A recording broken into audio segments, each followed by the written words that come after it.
তোমার জন্য করলা ভাজি বানিয়েছে, তোমাকে করলা ভাজি খেতে হবে। বললাম না করলা ভাজি খাই না। কাছে কাছে কাছে কাছে কাছে কাছে আসো, কাছে আসতে হবে, দূরে গেলে তো দূরে গেলে তো শুনতে পাবে না। আরে বাবা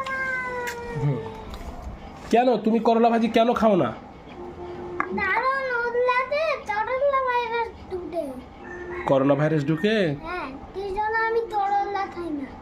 এটা কোনো কথা হলো? তুমি করলা ভাজি খাও না? না, তুমি কোথায় দেখেছো করোনা ভাইরাস থাকে?